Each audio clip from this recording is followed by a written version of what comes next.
bro. What you want to know? Yeah. And I'm blessed, you know what I mean? I thank God every day, you know what I mean, for me being in this position. Great entertainer, great on the mic, and then even a great worker. I tell you could beat me one-on-one? Mike could do that. All right, I gotta put the shades on. Let me buck. Growing the game at such a global level. You can't keep up with me and be consistent on a daily basis.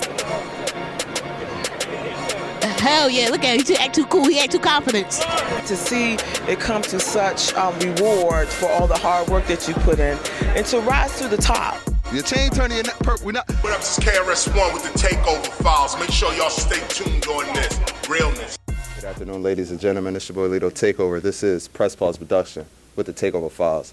This historic, legendary episode right here, none other than Reverend Justin Jackson. How you doing? Man, good to see you today. Oh, I appreciate everything you've done for our people, for our world. I just appreciate you. The struggle continues. So much of our great work has come out of Philadelphia leadership. And now we have another stage beyond politics is the economics that matter. We're controlling City Hall and Congress and all of that now. But our access to capital, industry, and technology and deal flow is the next stage of our struggle. Young Americans must learn to speak Spanish, African Americans, and they must learn to speak English. Why? 100 largest cities, majority of black and brown, we must learn to speak to each other, A.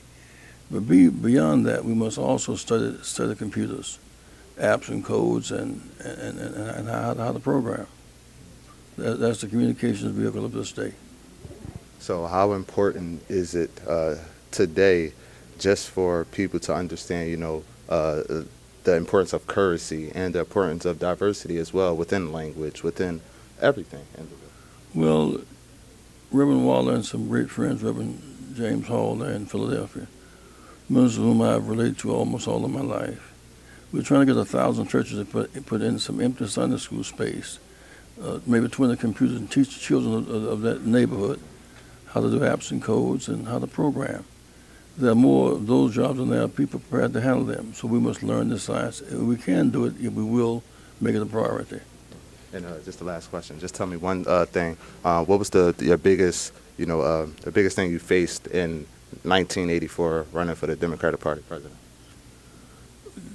To convince our people that we could win. We didn't believe we could win. I remember one day I was in Cleveland. Congressman Louis Stokes was a friend of mine who didn't think the idea of black running was practical.